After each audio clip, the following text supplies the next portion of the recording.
You're listening to Arsenal Pass, a flesh and blood podcast for players by players. And all about strategy, leveling up, and the latest news in the world of Wraith. Welcome to Arsenal Pass. Hello everyone and welcome back to episode 183 of Arsenal Pass. Hayden Dale here, and a little quick intro before I throw to the person you see on screen here, or if you don't see, because you're on audio.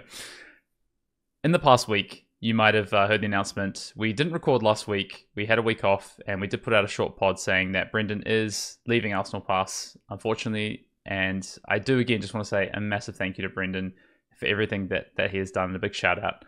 But we did say that we'd be announcing a new host joining us, and I have the absolute pleasure of announcing and introducing Pankaj Bhojwani to the Arsenal Pass podcast. Pankaj, I'm so excited and so glad that you took me up my offer and that you are here with me today.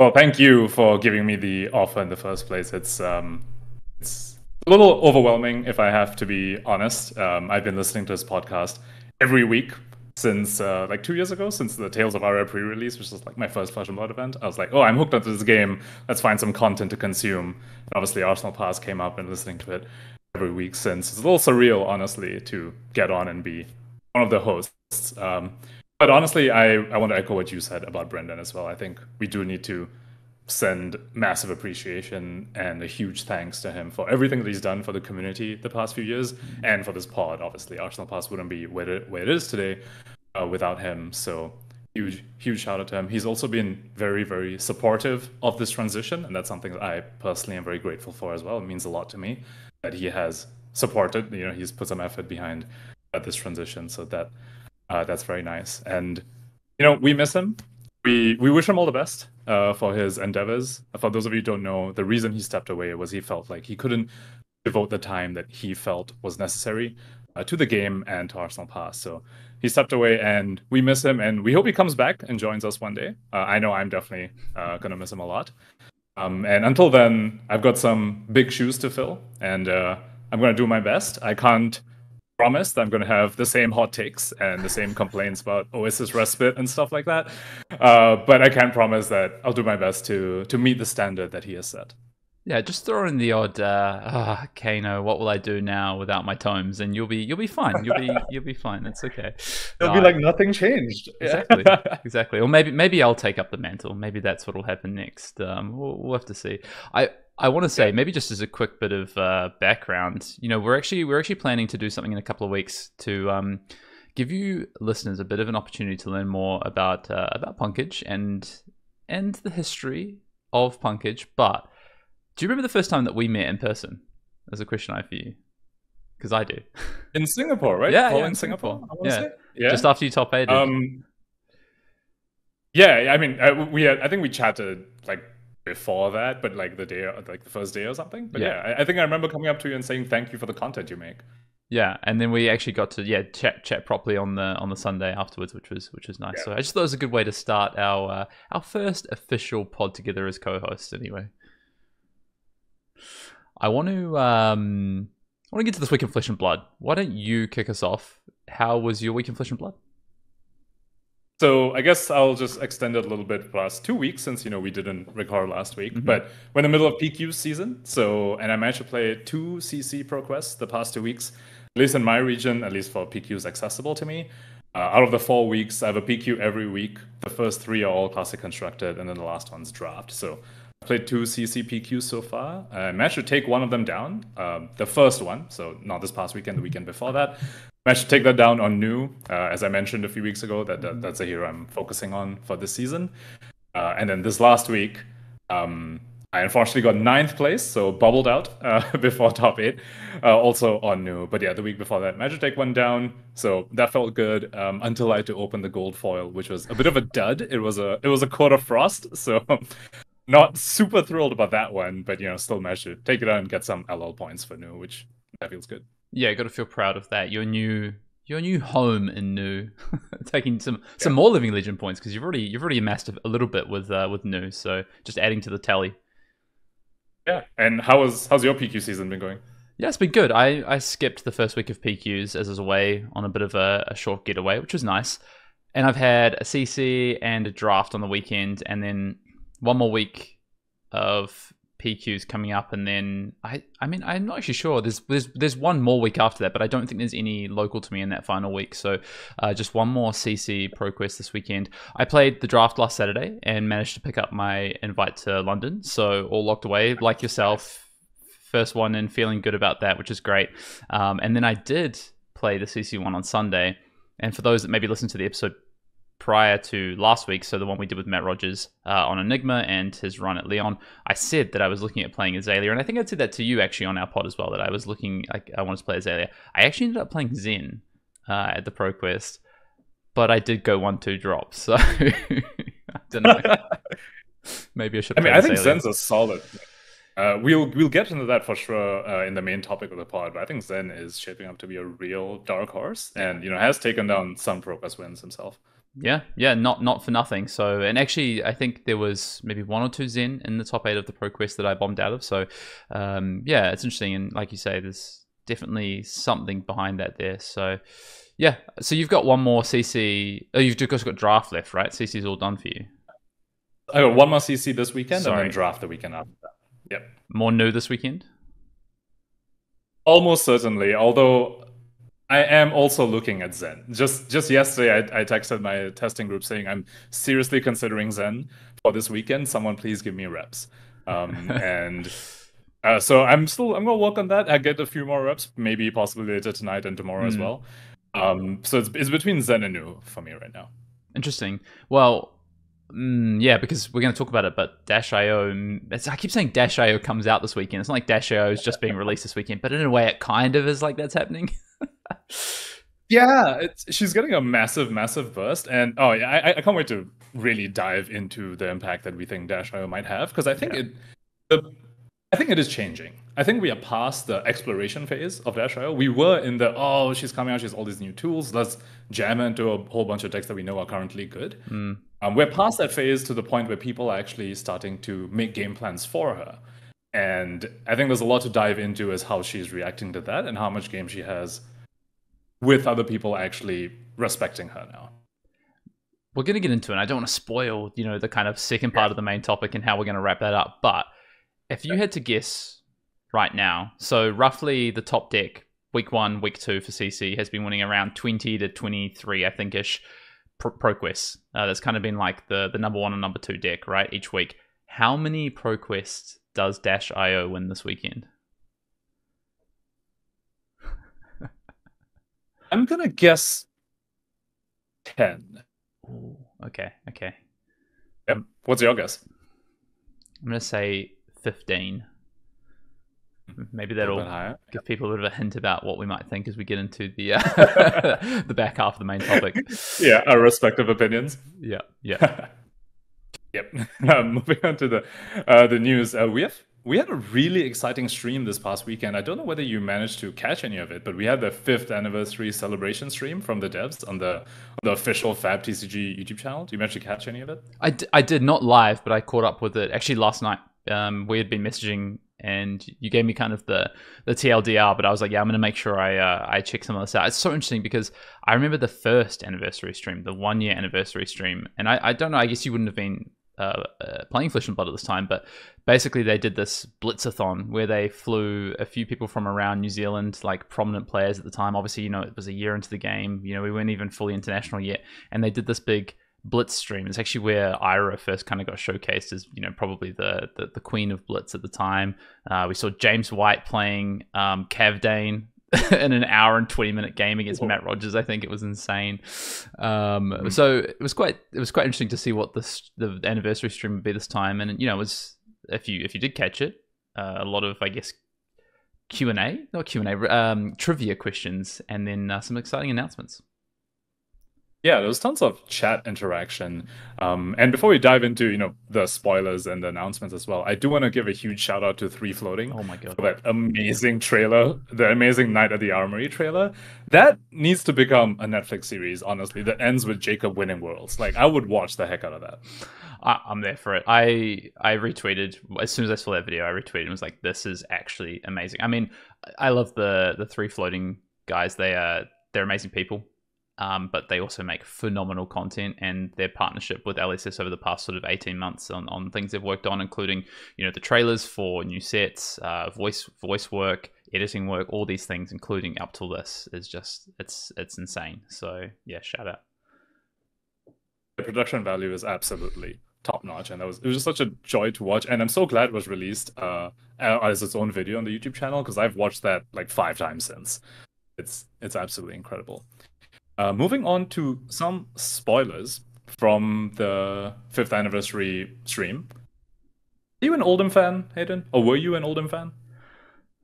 It's a loaded question. Am I an Oldham fan? I enjoyed playing Oldham towards the end, where I felt like it was a bit more interesting and a bit less just straight sort of control-y fatiguey, I would say. I took it to a top 8 at Singapore Calling, but I wouldn't say I was necessarily an Oldham fan, let's put it that way.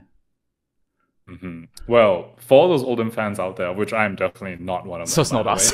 Yeah, it's not us. But there's a new Ice Earth Guardian, Jarl, coming out in an armory deck, which is really, really interesting. They alluded to this before, that we will see a new hero in an armory deck at some point. Actually, they said it would be this year. And now we finally know what that hero is, which is Ice Earth Guardian and Jarl. And there are some very, very exciting spoilers for this hero so far. Have you taken a look at them?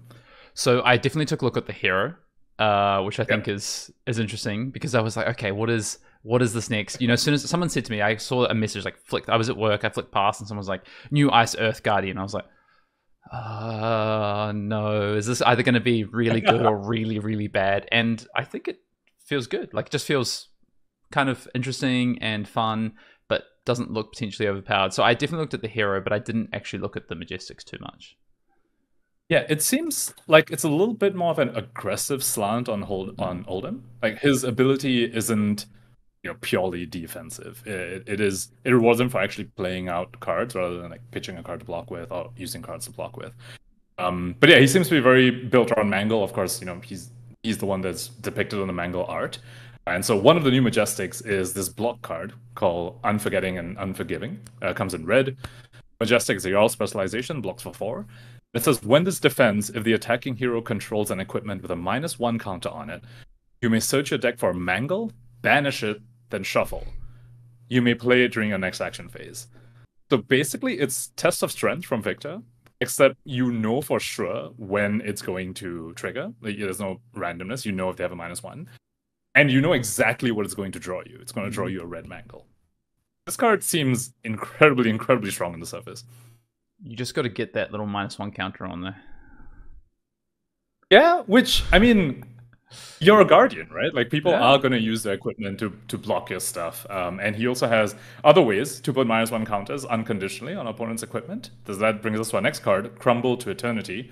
It's a 0-cost blue Ice Earth action aura, so both elements, which is relevant for stuff like fusing an Oak and Old, for example. So 0-cost blue, block 3 Ice Earth action aura, Jarl specialization. When this enters the arena, you may put a -1 counter on an equipment. Straight up, unconditionally. And at the beginning of your action phase, destroy this, then your next attack this turn gets dominated. It's good. It's pretty good. Yeah. It's pretty good.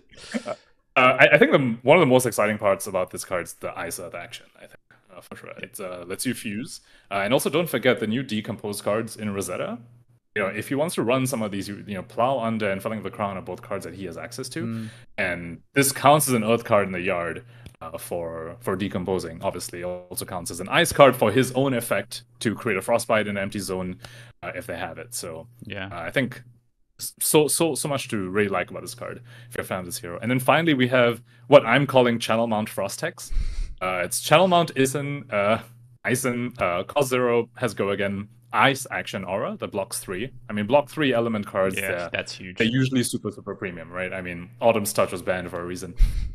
So 0 cost Go Again, blue, Ice action aura. At the start of each hero's turn, they lose life equal to the number of Frostbites in their equipment zones. And then it has the channel Ice on it, where you need to, at the beginning of your end phase, put an Ice card from your pitch zone to the bottom and put a flow counter on this. Yeah, this one's interesting because it feels like it's very Jarl specific right now. Like, the application of this card outside of Jarl right now feels a little bit like it's not there. But one thing I did want to point out, this is called Armory Deck Origins. Big question for you then. Are we seeing Jarl somewhere else? Is this the intro to Jarl and to some things, potentially a hint towards a very imminent coming set that's going to focus around the equipment zones and, other heroes maybe even being able to use Mount Ison? Yeah, I never looked at it that way. I didn't think we would see Jarl again in a draftable set. My take on the Origins sort of tag on the Armory deck was that it's Origins because this is the first time, this is where this hero is being released. And like, if you want this hero, this is how you get him. Like, this is the origin of the hero. It's not in a draftable set. Yeah. But now that you mentioned, I could see him coming out in a following set. And, if there's ice in it, I'm definitely hoping for a wizard, or one of our beloved ice wizards to come back. Probably, though. Well, I guess two-parter then, to follow up on this. What do you think of ice returning, first of all? And then, I know it's in a very small way at the moment. And then secondly, how do you feel if this is a signal that we're going to see ice return, maybe even this year? Yeah, ice returning is going to be absolutely massive, right? And I think it's important to frame this and talk about what happened when ice left. And I think one of the first things we saw when Icelander LL'd, which is, I believe, the last ice hero to LL, because Oldhim and Lexi both LL'd before that, I believe. Yeah, so when Icelander LL'd, we saw a massive shift of a lot of decks moving to extremely redline versions. I think the one that sticks out to me the most was Brody Spurlock's winning Azalea list in the Calling Pocket, which was, it had 3 or 6 blues in it, whereas previously when Iceland was around, Azaleas were on the maybe like 11 or 12 blues. A significant reduction in the number of blues, and I think we're seeing that right now as well in Viserai lists that are becoming very popular right now. They're sort of built around a very pitchless cost curve. They just want to play their incantation, the Rune Rages from Gloomvale, and then use a tunic to swing the sword, for example. I'll play some zero cost thing like a Sonata, and then Deadwood Dirge, and then amplify the Arcanine, which I don't pitch for.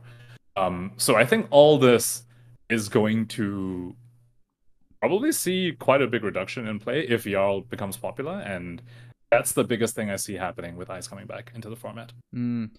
That's really interesting, because I think one of the things that has excited me the most about the last 9 months of Flesh and Blood is a move away from blues always just having inherent value. And, blue, there's this whole thing about what's the point of yellows in Flesh and Blood. But if you look at the last 9 months in this game, yellows have had a much bigger place than they ever have. And I think that really kicked off with the printing of cards like Codex, for instance, right? In Rangers, in Rangers particularly, but then also seeing in Assassins. And then, of course, you get Part Misfail, and it's like, well, that kind of blends it a little bit because these Mystic Heroes are so blue heavy. But actually, if you look outside of the Mystic Heroes, we are seeing less and less blue-based decks. And I think one of the things that shifted Flesh and Blood for a very long time is they just kept printing better and better blues. And I think it became a race to, you play the hero that almost has the best resource base. Like, which hero, like Lexi, for instance, had really good blues. And I think one of the reasons it was so strong, Guardian has always had very good blues, particularly Oldhim, right? And we started to move a little bit further away from that. I mean, there was a Viserai list that got posted to the Fab TCG page in the meta recap from the weekend that won a PQ that played like 6 blues or something, or 9 blue. Like, we're getting to that point and playing more yellows, which is really interesting to me because I think yellows have just been this underexplored part of the game. So in one piece, I'm like, yeah, cool to see Ice back. But another piece, I'm like, oh, give us a year. Let's just see what happens in the next 9 months to a year of the same kind of trajectory to see what yellows can be in Flesh and Blood. So I don't know. It does feel like for a long time, yellows was relegated to, this is the majestic color. If you have a really, really good majestic card, it's yellow. Because you don't want it to be you don't want it to be blue because it'd be too good, and red. If you make it red, you might need to make the numbers to the point where it's a little too good. Yeah. So yellow has been that sort of spot, and yeah, I'm with you. I think I've been really liking the innovation around yellows, like that Viserai list they're talking about. The fact that it's having the resource bit more on yellows, and Azalea, in a sense, Rangers are like that as well. Azalea also a lot of resource base around yellow, which I think is very, very fascinating. But also do think like the Cheerios, the exceeding amount of Cheerios-ness that we're seeing, I wouldn't mind seeing that take a bit of a dip as well. Yeah. But anyway, so that's a new Ice Earth Garden coming out. Moving back, I just want to speak a little bit more on the 5th anniversary stream. I just want to give a huge shout out about what this wasn't. And I think it's important to talk about this. This was not a shill for some new product. It was not a, hey, come buy our special 5th year anniversary pack. It was just like a 4-hour stream of the devs, of what felt like a very genuine appreciation from the devs to the community. And it was a very genuine celebration. There was gameplay. There was all this trivia, a lot of live chat interaction, Q&A with James directly. And there wasn't anything about, hey, come buy us stuff. The closest thing to an advertisement was this Armory deck trailer, but that's really just more of a spoiler. It's really more of a, here's a spoiler for the next thing. And I really, really appreciate, especially with the current age of like what we see happening in a lot of other TCGs, that this was not a come buy us stuff and give us more money. Yeah, I felt like they were giving more back to the community than they were trying to take, which is not, you say, not that common, unfortunately, in TCGs at the moment. Awesome. And then on to the Commander Cookout, which we are going to take a break from this week because we have a lot to get through in our main topic, including a lot of... I mean, we've got not just 1 week of PQs, right, Pankaj? We've got 2 weeks of data and discussion to get through. Plus, we've got to look ahead to the next 2 weeks because of the big looming shadow that is Dash.io. So, no Commander Cookout, but if you do want to get your questions in, please do so. We've got a couple of... Actually, I saw in the Discord, we got a couple of spicy questions that we're going to line up for the next couple of weeks. But if you do want to get your questions in, you can do so to arsenalpassfab@gmail.com. You can drop them in the YouTube comments if you're a visual watcher below. Let us know it's a Commander Cookout question, or you can pop them in the Arsenal Pass Discord if you are on our Arsenal Pass Patreon Discord. With that said, do you want to take us to the main topic? Yep, let's get right into it. So we're going to talk about the first 2 weeks of PQ results and also just a little bit of a foreshadowing or what we expect coming forward as we start preparing for Worlds and how Dash.io is going to impact the meta. So first 2 weeks of ProQuest season, we have a whole bunch of results, and I'm going to go over the big winners. So number one at the top, and I'm sort of combined the total number of wins, the total number of CC wins from the first 2 weeks. Big winner number one is Enigma, sitting at 45 wins. And also, let's not forget, in the same season as well, she did win a calling at the hands of Pablo Pintor in Lyon. So lots of level points racking up for her, and she's looking to be incredibly, one of the main forces of this meta. And then following right behind her, we have Aurora with a total of 41 wins. So just slightly falling short from Enigma over here. We discussed a couple of weeks ago about how Enigma we did think Enigma and Aurora are going to be the two pillars of this format. And then following the two of them, we have a whole bunch of heroes that are sort of hovering around the 20 plus wins mark. So we have Azalea, Nu, Viserai, Florian, all in this sort of 20-ish middle of the pack, doing well, not exactly top tier like Aurora and Enigma, but still shaping the format in their own ways. And then, and then after that, we have the whole bunch of outliers, like the here and there, there's a Max, a Vincent, a Verdance, winning a few ProQuests here and there. But yeah, it seems like the story of these past 2 weeks have been Enigma, Aurora, and then Azalea, Nu, Viserai, Florian. It's pretty close to what we spoke about. Like you said, two weeks ago, we said that, we thought Enigma and Aurora were the two decks heading into ProQuest season that were the decks to play or beat, really. I think, there's a couple of things that are maybe surprising to me in that second bracket. I think we spoke about, what does Florian look like and how does Florian shake out? So not surprised to see that there. We did earmark that as a potentially powerful deck, but I'd said maybe one that gets lost, being able to not do the extremes well and getting stuck in the middle. The one we didn't necessarily have on our radar was definitely Viserai, and we did speak about Nu and Azalea, and it kind of makes sense they're there. I think Azalea is just powerful, get it, but I guess you're contributing Living Legends points and wins to Nu there, so. Just one of them. But yeah, I think the Florian and Azalea conversation is very, very interesting because I think the two of them have had quite a change between week 1 and week 2. Yeah. Just now, when we did the summary, we sort of combined it. But Florian, week 1, had 7 wins.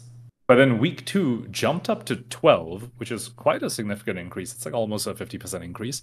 And then Azalea started at 10 week 1. and then dipped down to 5. Yeah. So her win rate kind of just got halved on week 2, and I wonder if there's some correlation between those two, because Florian is a bad matchup for Azalea. Yeah. So you see, of course, something that we are missing from this data is representation. We don't know how many of each hero showed up. We can only sort of guess. But if we guess that more Florians showed up for whatever reason week 2, that could explain why Azalea had a bit of a dip as well, and perhaps why Enigma also had a slight increase in week 2 compared to week 1. Yeah, I think it's really interesting. I think there's a bit of a...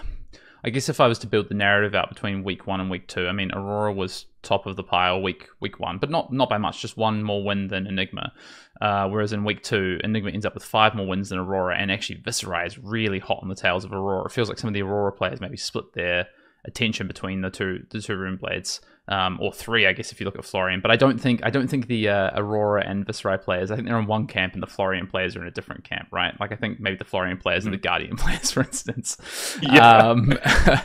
So I think that's quite interesting, and I think what that tells me is that week 1, people look and go, this meta is actually reasonably aggressive. Aurora's doing well. What's my response? Well, my response is to maybe build my Enigma in a way that can deal more with these aggressive decks. And then the Florians go, cool, count me in. Then the news also go, cool, I'm coming back again, coming back around to have another dig at everyone as well. And that's kind of what the meta story to me looks like across week 1 and week 2. Yeah, I think that makes a lot of sense, and I think that's very, very consistent. So I think let's go down the list here and start, with the big winner. So big winner number 1, which is Enigma. Now, for me personally, week 1, I wasn't very surprised that she was doing very well, because I think at that point, a lot of the aggro decks still weren't super tuned, right? It's, week 1, everyone's still trying to figure out how Aurora should be built very, very properly. And we definitely saw that with Viscerai as well, with his massive jump from week 1 to week 2, where people are figuring out what to do with all these new Runeblade cards. So I was not surprised that she did well week 1, because people weren't on the best aggro lists. Week 2, though, this is the one that honestly shocked me, because I think going into week 2, I was expecting a very, very aggro-heavy meta. We have Azalea, Viscerai, and also Zen as a potential dark horse that we'll talk about later.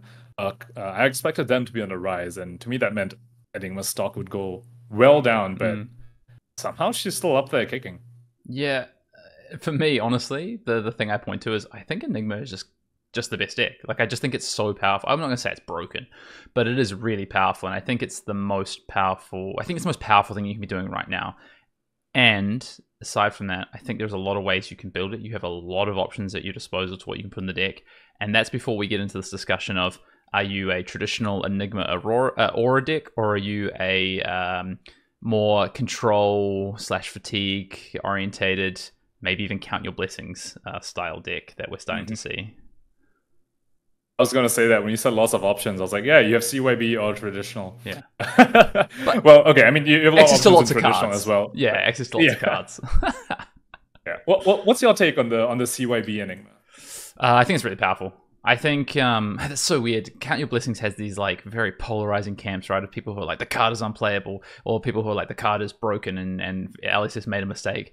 And I think I'm actually somewhere in between. I think the card is good and a lot better than a lot of people think it is and give it credit for.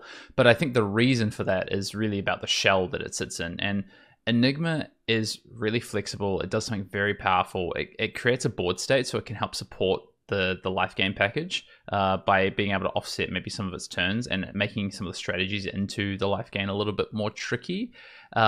Whereas maybe and also it can use the resources efficiently, like pitch 2, then use your footsteps, for instance, or play your Oasis Respite or whatever it might be. And I think other decks can't necessarily do that as well. So I think Count Your Blessings is powerful in the right home, and I think, to me so far, Enigma seems to be that home.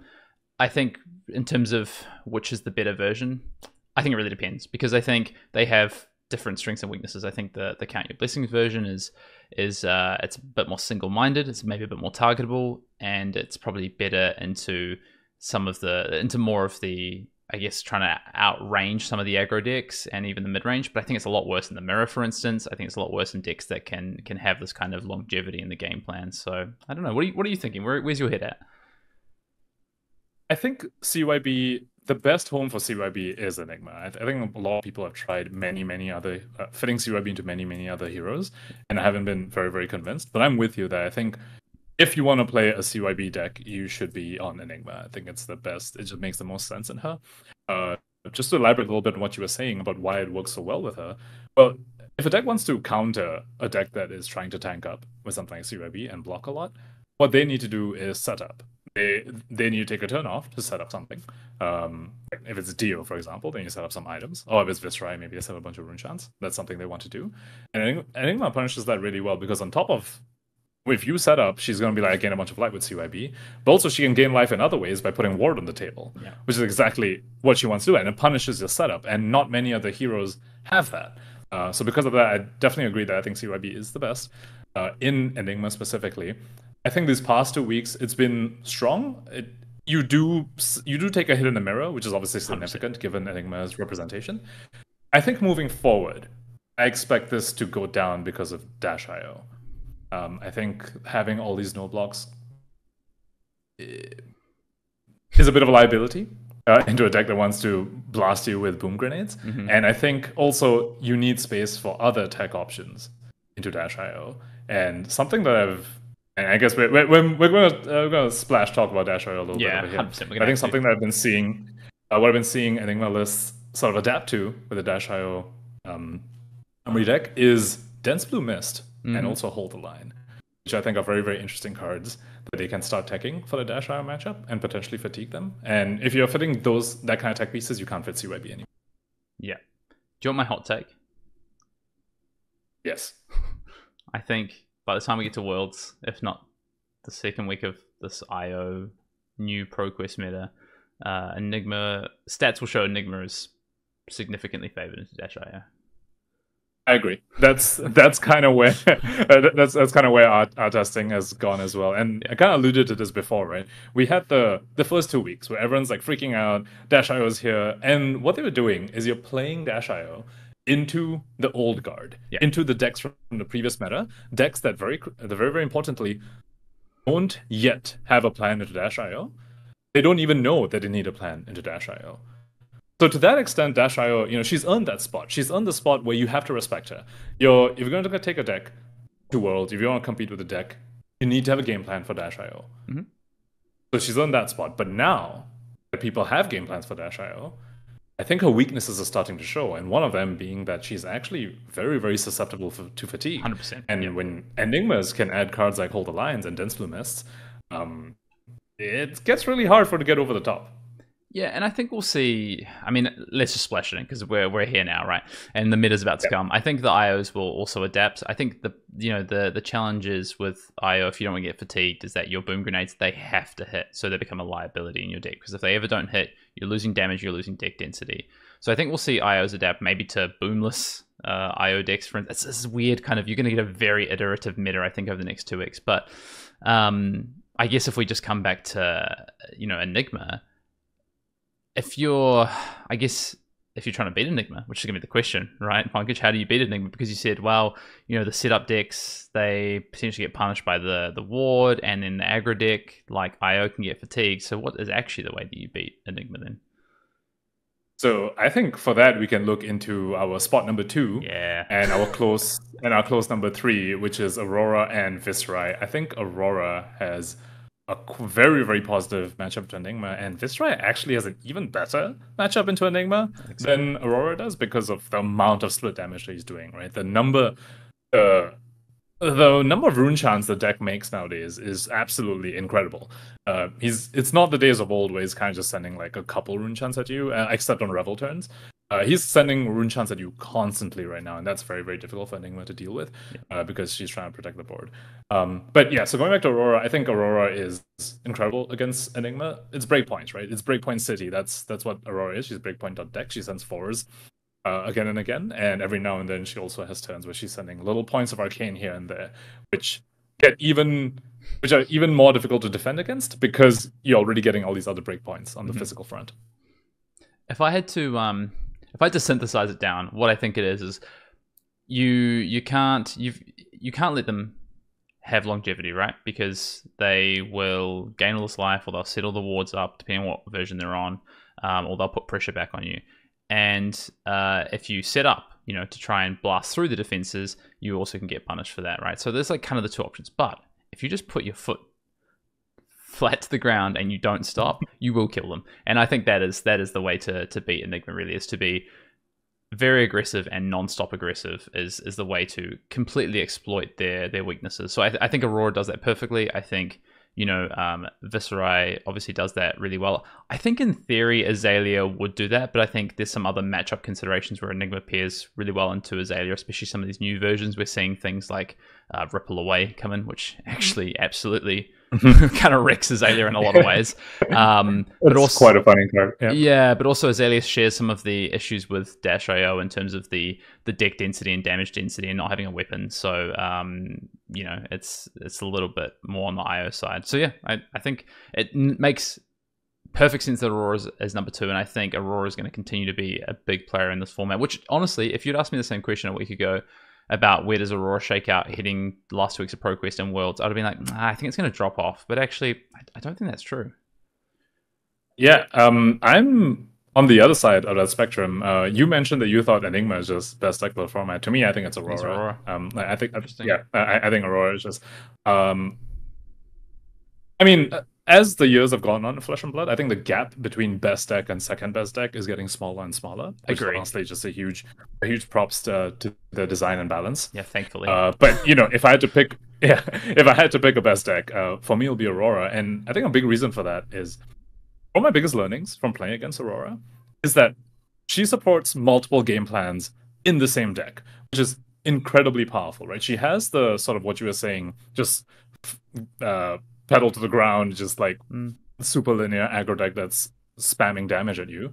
But she also has a very, very strong combo package, which doesn't tax the sideboard very much. The Flicker Wisp Arc Lightning with the whole equipment suite, with the Iron Weave and the Gold Hat, the Crown of Dominion, that's an incredibly strong combo, which doesn't tax. It doesn't tax the sideboard, doesn't even tax the 60 very much. So she's kind of still sending 4s at you. And then suddenly she'll have this turn where she just sends 25, most of which was unpreventable. And I think that's very, very strong. It reminds me a little bit of Skeletor Viserai back in the day, where he had this aggro shell, which is a very, very strong aggro shell. And if he wanted to sideboard into it, he can sideboard into an OTK plan. Now, this obviously isn't the same strength, but I'm getting similar vibes of there's this aggro deck, which is a very, very strong sideboard combo package, which I think is just an incredible spot to be in. Yeah. I mean, I guess my experience with Aurora is a little bit more limited than yours. I'll be honest. I've not written off Aurora, not at all. I just think that my view was that IO was the premier aggro deck. But as we see some holes start to show, it's so funny because the Armory deck isn't even out yet. But obviously we've had the contents for so long. We've been testing with it for so long. As we start to see the holes and the gaps appear in the chinks in the armor, so to speak, for Dash.io, I think Aurora really steps in to say, well, maybe I'm the premier sort of proactive deck in the format. I guess my question to you then is, who's favored between Aurora and IO? I think that matchup's actually very, very close. I think if I had to pick a favorite, I would say Dio. Yeah. But only very slightly. It's a standard aggro mirror, right? Where it's kind of like, do they see their immense card draw before you see your card draw? So do they find their processes before you find your channel lightning? I thought we banned all that stuff. Yeah, they banned the draw 2 at once, but then they released a bunch of draw 2 over 2 turns. So yeah, if they see the processes before you see your valleys, then it can get really hard. But if you see your valleys before they see your processes, then obviously you're quite favored. Now, so that might sound like it's even, but it's more in the Dash.io's favor because they have 3 Sparker Genius and they have more deck velocity than Aurora does. So they're more likely to see more copies of this cards than Aurora is. But that being said, I mean, the game lasts like 3 or 4 turns. So it's still very much just an aggro race and who sees their funny cards first. But I do want to circle back to what you're talking about, the chinks in the armor for Dash.io. And one of the reasons why I think Aurora is so incredibly strong is that there isn't a slam dunk solid disruptive piece against her. I want to contrast that with something like Zen in the previous meta. We saw a lot of people bring in Amnesia suddenly into Zen, at least when Bonds was still legal. And that's like a slam dunk card. You send it against Zen and they have to do something about it. There isn't really an equivalent Aurora. Like, Weakest Link is maybe somewhat close, but a lot of the instants they can just play out, right? They can just play out the Channel Lightning Valley immediately. They can play out the Sigil of Solace. the electromagnetic somersault, I can just block and then play a somersault on the blocking cards. Really, the only cards you're hitting are Discharge and Lightning Press, which is 6 cards. There's 6 of those cards in that deck. So your weakest link a lot of times feels like it just doesn't do much. Erase Face is in a similar spot as well. If they're holding Entwine Lightning, Enshra, or if they really want to pitch for Sword that turn, then okay, you're doing something, but a lot of their turns can function without it, because, you know, like Flittering Charge and stuff just cares about playing an instant. And also, this is the critical one when we talk about difference between Aurora and Dash.io, Warmonger's Diplomacy. That card, especially right now, it feels like when a very free to add Warmongers to your deck sort of meta, like Florian can just like freely add it in, even though he's a Runeblade. Enigma obviously is running around with Warmongers.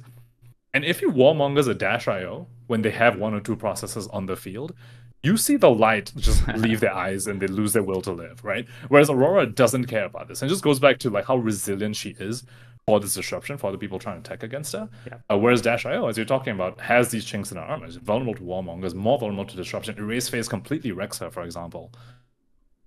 And Aurora just doesn't share those weaknesses. Yeah, I mean, you could even extend that to, we haven't talked about it yet, but I imagine if the third deck that we were to talk about, I'm going to hazard a guess and say we're probably on the same page, and probably it's Viserai right now.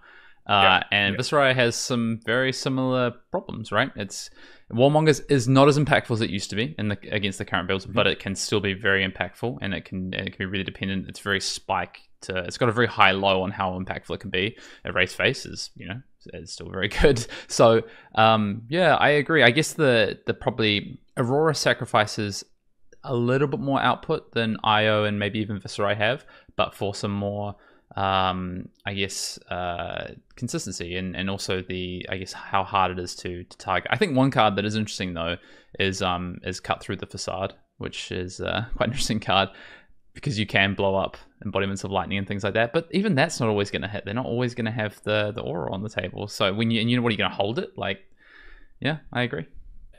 And they might not even always need that embodiment of lightning. Exactly. I mean, I've definitely seen happen before where there's like, oh, the way I want to sequence my turn, this embodiment's redundant anyway. So, yep. And then when it's not live, as you're saying, you're just holding this 2 block. That doesn't feel good.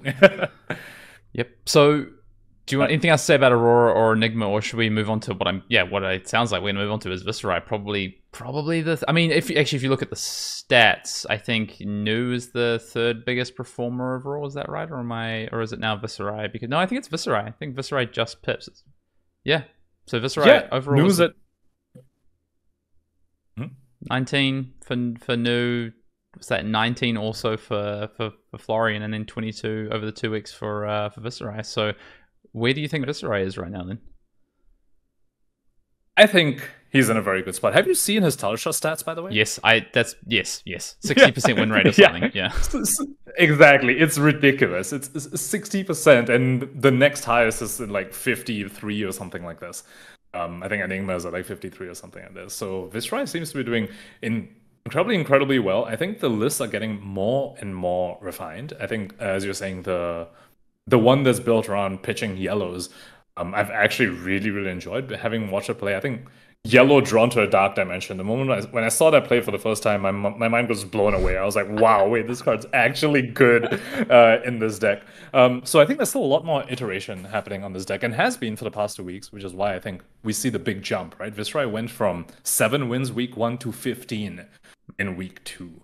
So he's definitely on the rise, and I expect him to have... he obviously has a lot of game into Enigma. I think his Aurora matchup is fine. I mean, Aurora gets to run Warmongers and he doesn't. But as you're talking about, he is a lot less susceptible to it, right? I think there's enough times where I've seen Viserai get Warmongers and they say, okay, I'll just call Peace, and I'm just going to play Incantation and like a Dirge and like become the Arc Knight for like a Read Runes or something. Yep. And here you go. Over to you. And I just effectively dealt you 10 damage to a Warmongers. Or they say, fine, I'll just call War, and here's my Gloomveil, trigger Incantation, it has go again. Here's Rune Rager Swarm, trigger Incantation. I've made an Aura, so it has go again. So he's a lot less susceptible to that. But as you said, his output is slightly higher, and I think he has a slightly easier time into Enigma than Aurora does. Yeah, I'd agree with that. And so I guess you would say Aurora. Do you think Aurora's slightly favored, or do you think that's a pretty 50-50 matchup, Aurora and Viserai? I think it's basically 50-50. Yeah. And I think similar to Aurora and IO, I think IO is a little bit more favored than I actually think it's probably Io, Aurora. I think Aurora is better than Viserai into Io, I think. So I think that all kind of maybe. I don't know. I haven't played enough to solidify that one yet, but I do think Viserai is better into Enigma on the flip side. So I think that's a really interesting triangle that's forming between two aggressive decks, but actually two pretty I guess two decks that can really flex their plans. You know, Viserai has this kind of setup aspect to it as well. You side and read the runes, like you say, and you can kind of go more setup-y, or you can be super aggressive. And Aurora can do something kind of similar, albeit on a slightly different axis. It's more immediate combo damage versus, you know, big turns versus kind of just foot flat damage.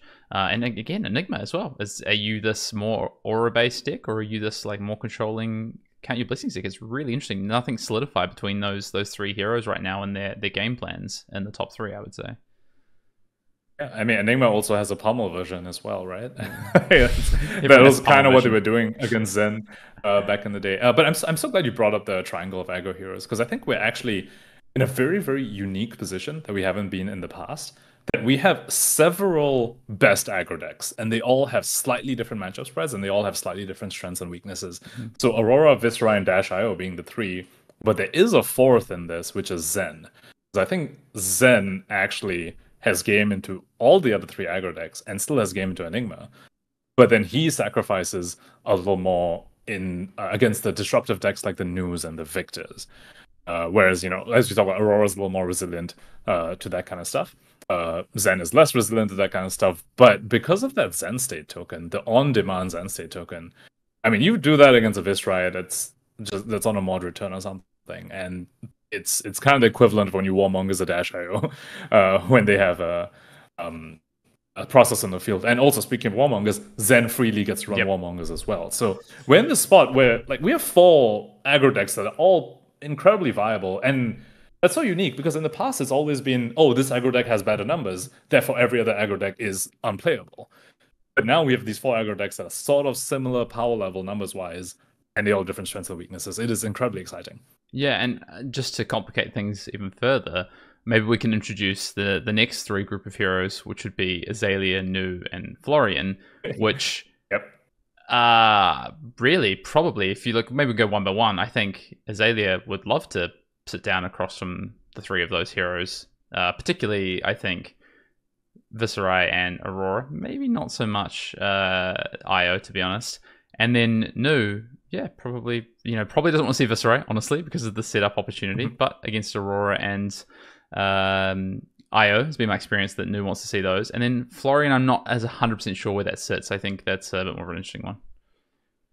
Azalea is so weird to me because I look at the top decks and I was like, okay, there's like these 4 aggro decks that are at the top, and then there's this Enigma that's also at the top. I'm looking at them like, in theory, Azalea should be in a very, very good spot. I mean, as you said, it's not like she has like auto wins into the aggro decks anymore, especially not when 2 of them get to run warmongers, like Zen and Aurora can just freely run warmongers.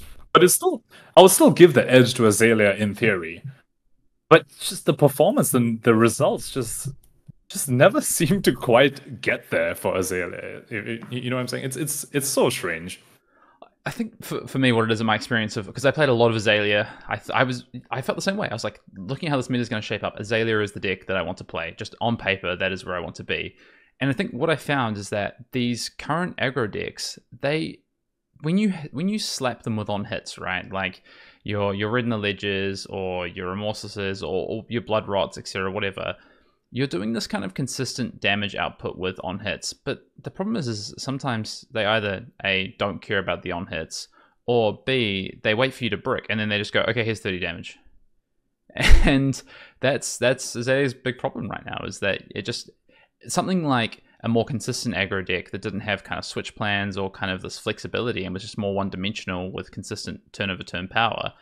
Azalea loved that, but it can't keep pace with what these other decks are trying to do. It doesn't have the same second or third gear to change into like these other aggro decks do. Yeah, and I think especially when Zen and Aurora get to run the warmongers, which kind of just tells us to shove it. And speaking of not caring about on hits, super interesting thing about Viserai, actually, even Viserai now has something good against Azalea, and that's Deadwood Dirge. Yeah. You have a Deadwood Dirge away like frailties and blood rods and inertias. pretty funny. It is so. It's really funny. And the fact that they're running 3 to 6 copies of Deadwood Dirge now, you just get to say, I don't care about your tokens, Azalea, or you put 2 blood rots on me. No, those are actually 6 rune chants. That's what you gave. Cheers. And I get to keep my other. Effectively, you get 2 extra rune chants because you didn't lose those either. So sometimes it's like 8. Insane. Yeah. So that's I think you're right. The aggro decks have a little more game into Azalea than in the past, and I think speaking of game into Azalea, the fridges, right? I mean, Aurora and Viscerai, they're running around with fridges bigger than Zens, so that's something Azalea doesn't like to see either. Yeah. What about Florian? Where does Florian sit in all this? Because actually, you want to talk about Teleshar data. 54% win rate is the next sort of highest Teleshar win rate right now, behind our friend Viscerai, who's just absolutely cleaning up. And you know what? No, it's not Dash.io with that 54% win rate. It is Dash, Inventor Extraordinaire, Florian, and I think there might have been one other sitting at that 54 when I looked. Maybe not. And Aurora. Yeah, those 3 heroes. We've talked about Aurora. Maybe we could talk about Dash.ie, but Dash.ie's play percentage is really low, but Florian's is not. So what's happening there? I'm not super high on Florian. I think Florian's Viscerai matchup isn't amazing, and we spoke about Aurora having this sort of and then Aurora has this combo sideboard thing that she can sign into, which Florian does have answers to, obviously, because Plowlander and Felling are really, really good when your opponent's like trying to set up. They're holding a fridge, but it doesn't matter because you take a card from them anyway. Florian has game, but I don't necessarily think he's favored. I kind of feel like it's just a bit of a wash, that matchup.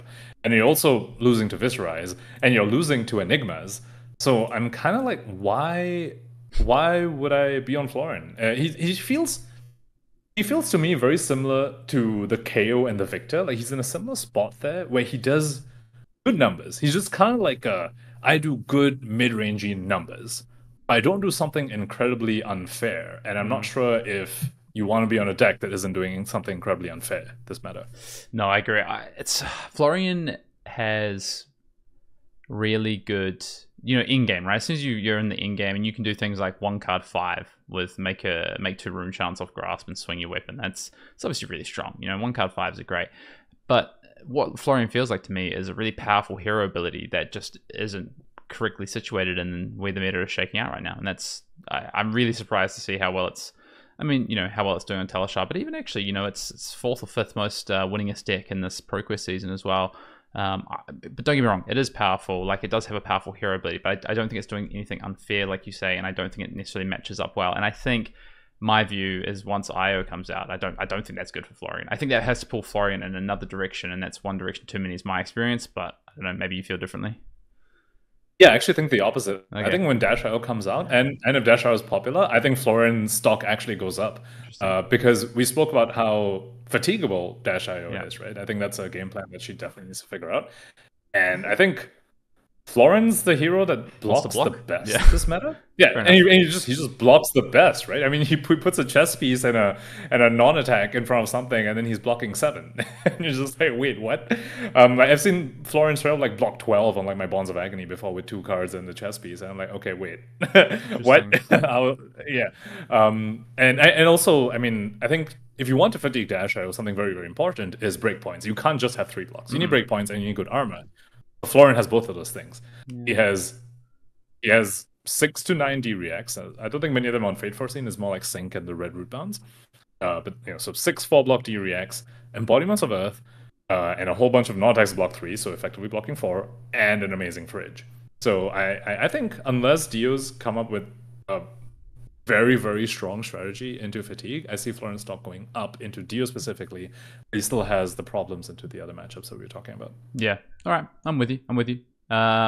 What about, can we just quick, I guess we've kind of hit all these. You want to talk a little bit about Nu, and then I want to talk a little bit about Dash and Inventor Extraordinaire, but let's chat Nu, because Nu is equal there with Florian, and ProQuest wins is obviously coming off the back of, like we spoke about, being one of the better heroes in the format, but has maybe dropped away with the rise of Enigma, for instance. But, what about the meta that's Viscerais, and, well, maybe not Viscerai, actually, we can leave. That's not a great matchup. But Aurora and IO. So, I think as we talk about the assassin in particular, we have to talk about, previous meta versus this meta. And I think something that happened was previous meta when Nu had to tech for Zen a lot more. There was a sentiment that she was terrible into Enigma, which she was in that meta because she had to dedicate so many sideboard slots to Zen. But we're no longer in that meta, and now Nu gets to have some sideboard space for Enigma, but their previous sentiment still gets parroted. People are still like, oh, Nu was a dog into Enigma. I keep hearing that a lot. But I think that's just carryover from the previous meta's Nu into Enigma, whereas current meta's Nu, I think when you can side in your picked pieces, when you can side in more go-agains, I think she actually has game into Enigma. I'm not going to say she's favored. She's definitely not favored. But it's not an unwinnable matchup. It's not a go-have-lunch matchup, which it used to be. I think a very well-experienced Nu can definitely take down Enigma. It's you have to be very careful with a lot of your cards. You have to know exactly what their worth is and what your go again means, and when to use your go agains.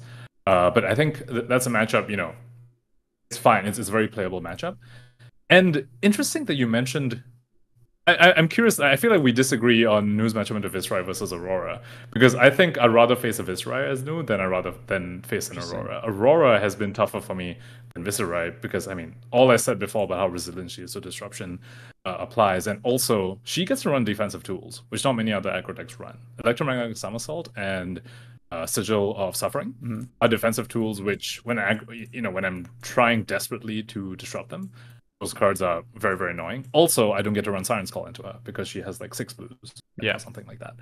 Whereas Viscerai, maybe it's going to change now, but at least until before this yellow resource-based Viscerai, get enough blues that Siren's Call does something.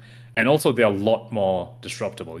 If you manage to land something onto a Viscerai, and I get to look at the hand and take a card of my choice, it's a lot easier to just completely brick their turn. Whereas Aurora, it's like, if I take a card from you, they still just go 4/4/4, and it kind of didn't matter which card it took from them. But Viscerai has a lot more care about sequencing, and this card does this function, and if you take it away, they don't get to do the thing. I think my view on why I've seen Viscerai as maybe reasonably favored into Nu is the setup aspect. And yes, Nu can come in and disrupt, but can it put enough damage on with 5 cards? And I think it depends probably on how the Nus are set up with the 80, honestly, on how much damage they can present, whether they're more focused on defensive tools or having some good offensive tools. And I think some of those come because of I think everyone's on what's the 1-for-5 go again? The looking for scrap? Yeah. For instance, cards like cards that just output damage and allow you to use your 5-card hands well. I think those are really good into Viscerai if they're on the setup plan. So maybe it more depends on the 80.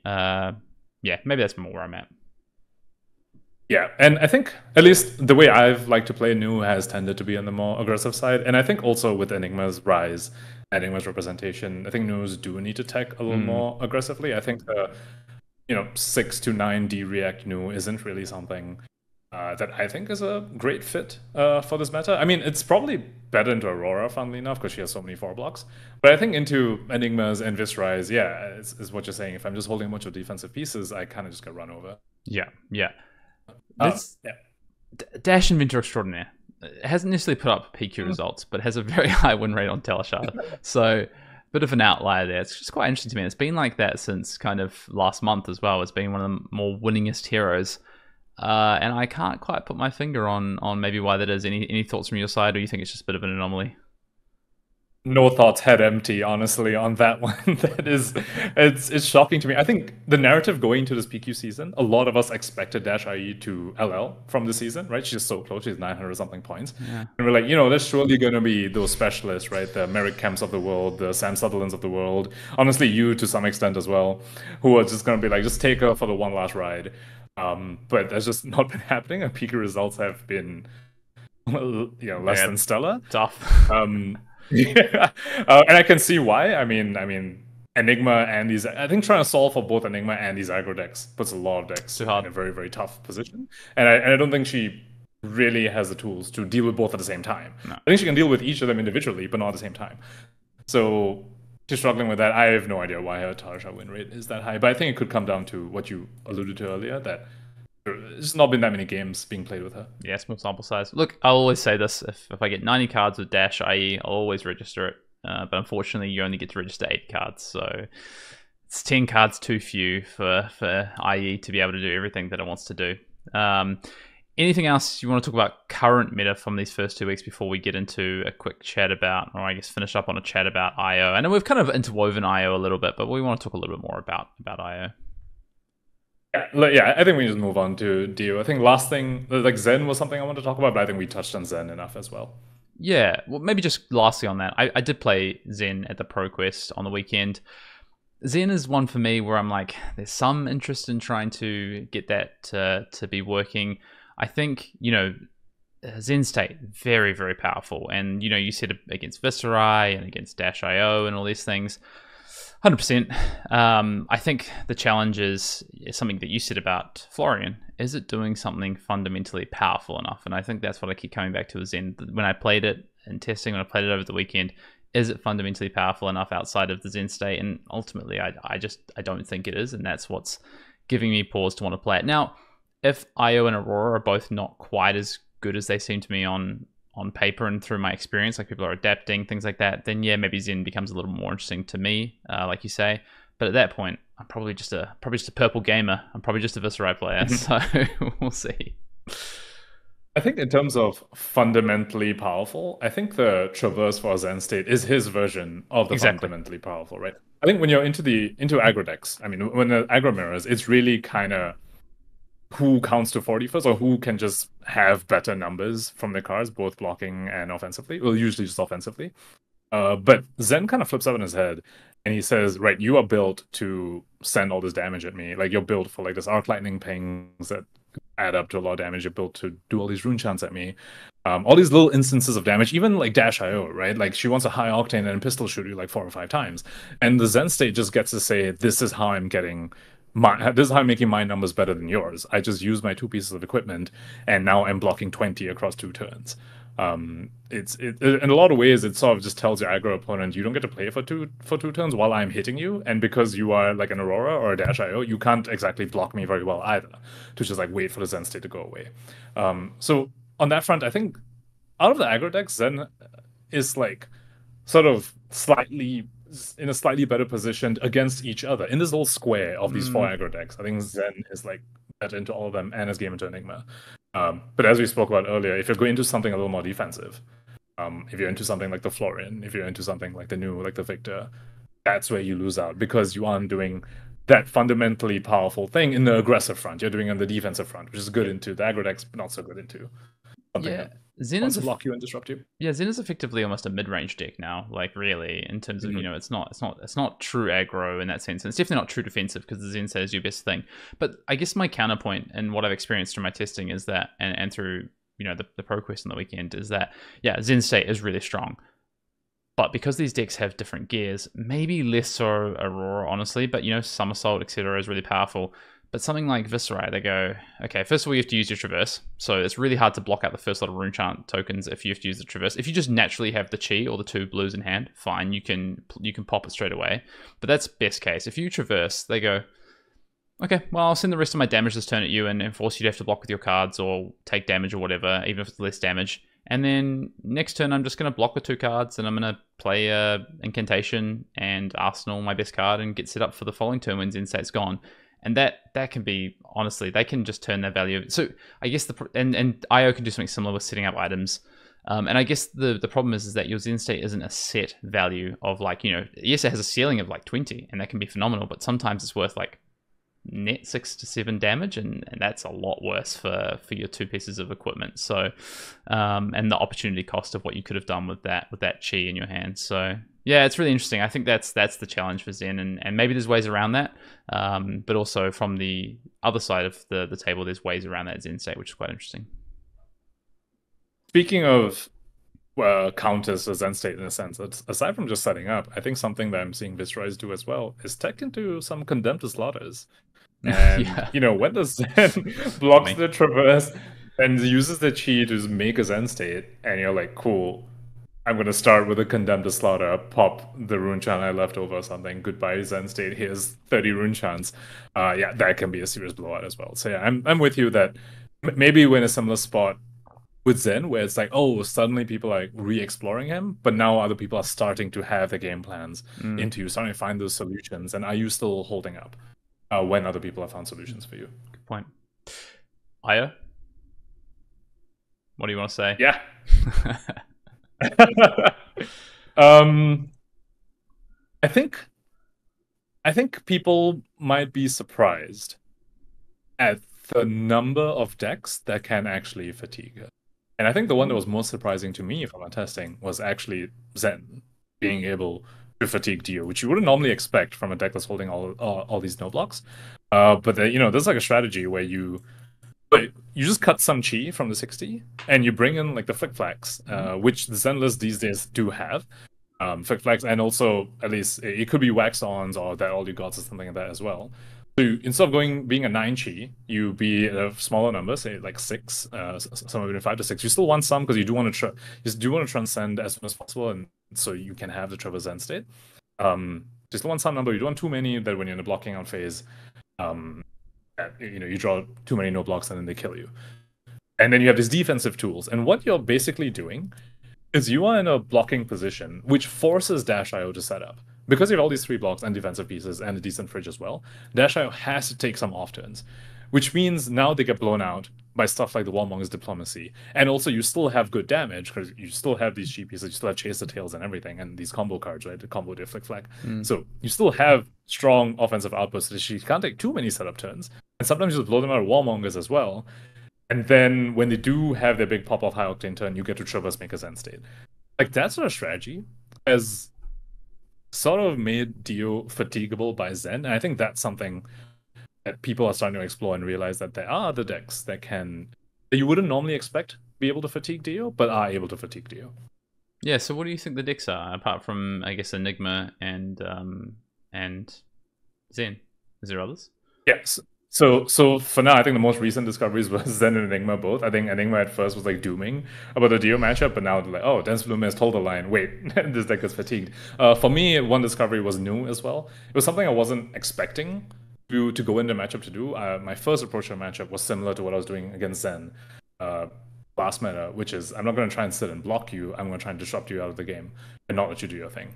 That had mixed results. And then now it's in the spot of Zen, where it's like, okay, I'm going to be in a blocking position, which forces you to set up, because if you don't, you'll get fatigued.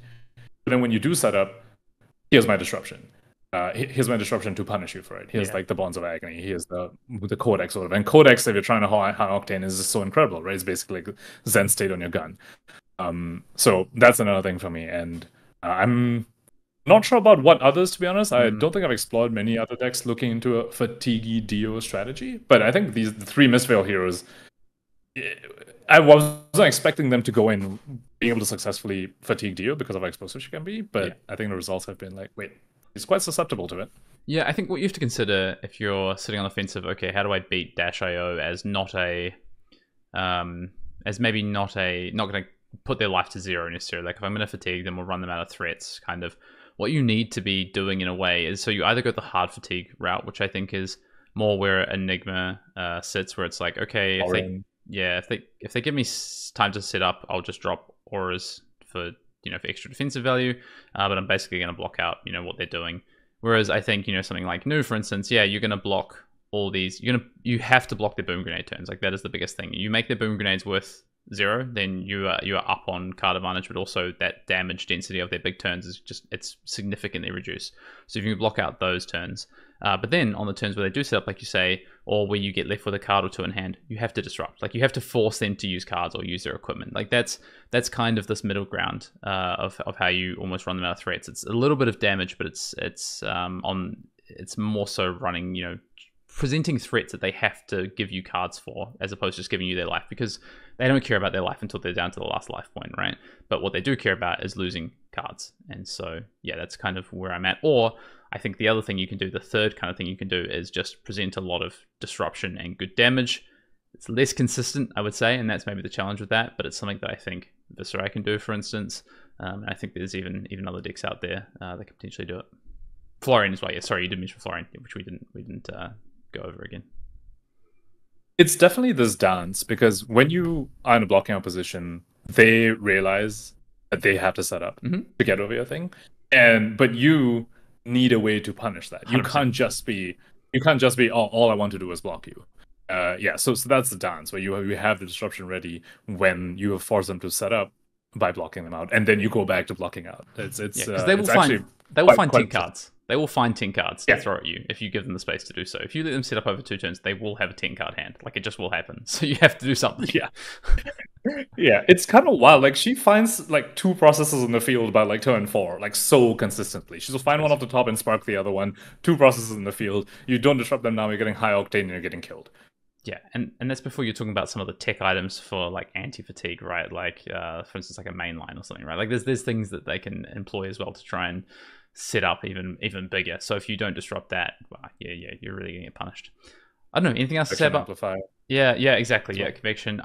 Anything else to say about IO? I think it's interesting. I think IO is going to be very good. It's going to change this meta, but it's probably not to the extent that when we sat here almost 3 weeks ago and said there's going to be a massive impact to the meta. Yes, there's going to be an impact, but I think it's not to the same extent as what we thought, because we've had more time with the hero, with the new cards, and people have had more time to work out what the meta might look like. And I think, honestly, this meta is starting to shape up, firstly, really nicely and very interestingly towards the World Championship and the last 2 weeks of progress, but also it's dynamic, and it's not maybe what we thought it might be. I think the impact of Dio is less she is going to be the best performing deck, but more of every deck needs to have a plan for. Like every deck needs to respect her. She is a player in the metagame, and you need to have something for her if you want to succeed in this meta. Which is honestly kind of where you want your impact to land, right? Yeah. You don't want something to come and just blow everything open and just be uncontested best deck in format. You want something to come in and have people have solutions to it and employ the solutions, and then have that dynamic gameplay that you're talking about. I'm with you. This is shaping up to be a very, very exciting meta and very iterative, as you're talking about. People are constantly finding new solutions and new ways to combat those solutions as well. I'm very much looking forward to the next 2 weeks and Worlds especially. Yeah, you're going to have some interesting games to call, I think, at the World Championship, which is going to be great. Before we wrap up, before we end the pod, I think we should do this every week heading up to the World Championship. Let's kick it off right now. I won't say if Worlds is tomorrow. Bearing in mind Worlds is a few weeks away, right now, what do you think the top 3 decks are going to be at the World Championship in terms of representation? Oh, in terms of representation. Oh, yeah. So of the entire field. Yeah. Oh, how's the meta shaping up in the lead up to Worlds right now? I can start. I think right now it's the top 3 that we just talked about. I think it's Enigma, it's Dash, IO, and it's Viserai or Aurora. I think those 4 are the decks that are going to show up at the top 4. Maybe I extend it to the top 4. Like, I wouldn't be surprised if that is 60% of the meta, honestly, at this point in time where we are right now. Yeah, I would say Enigma for sure. I mean, Enigma was 3rd or 4th most represented when she definitely shouldn't have been in Amsterdam. So now that she's in a good spot, she's 100% going to be one of the most represented. And I think following that, I'm going to give Viserai a bit more of the edge over Aurora, because I think for some reason community sentiment has been quite low on Aurora. Yeah. Whereas I personally am higher on Aurora than Viserai, but community sentiment seems to be leaning towards Viserai a little more. And then my 3rd would be Aurora. Yep. Okay. So no love for IO. I think IO is going to have this big kind of splash maybe through week 1 and week 2 of ProQuest, but the pros are going to maybe drop it down a peg or just find too many strategies. It's too counterable, it's too predictable, and it's just not going to be the deck that gets picked up. I mean, I think she'll be in the 4th or 5th spot. Sure. I mean, you asked for top 3 though, so yeah. Right. She's not in my top 3, but she'll be well represented. She'll be like right under that, I think. All right, so you've got Enigma, Viserai, Aurora. I've got Enigma, IO, Viserai. I think I'm on board you as well. I think that's the 3rd at the moment. I think Aurora's a close 4th. All right. Anything else you want to kind of add before we close it out and take it away? No, all good. Cool. Well, for me. Thank you for your first full pod of Arsenal Pass. Hey, everyone listening, shout outs to Pankaj here. It was a great response. I just want to say a great response when we dropped on Twitter the announcement to you joining us on the pod, which I was super thrilled to. I mean, I knew that was going to be the case anyway, but super thrilled to see it. And I want to say thank you for having joined us. Looking forward to the next few weeks of podding together and the lead up to, well, also the ProQuest season, but also the lead up to World Championship is going to be very interesting. We will talk a lot about the meta as we go through the next few weeks. We will also do a World Championship preview pod. I think probably what we'll do is we'll break down the deck that I end up playing, I think. We'll record just before we fly out, and hopefully I will be locked. I'm planning to be locked on something by hopefully the end of this week, ideally, if not early next week, so we can kind of break that down. I've had some notorious flops before, though, in terms of flip-flops, rather, changing decks last minute. I remember. Done it a few times. I remember you coming up to me telling me you're going to play Max, and then you shifted to Droma after that. Barcelona. But yeah, I also wanted to, thank you for inviting me on, and also send my appreciation to the community as well for the positive response. It's meant a lot because, like I said, it's just, a little surreal, maybe slightly overwhelming, and that's definitely helped me a lot. And yeah, I'm very much looking forward to podding with you again. Yep. Well, you're going to be stuck with me. With that said, if you do want to follow us both on Twitter, you can find Pankaj at Ethnic Smoke. You can find me at Fian_Dale or X, whatever we're calling it these days. And if you are, shout out to the Arsenal Pass patrons. And if you want to become a patron, you can do so. You get access to our Arsenal Pass Discord, Patreon pods monthly, and the deck text when we throw them up. And apart from that, we'll say see you in the next pod.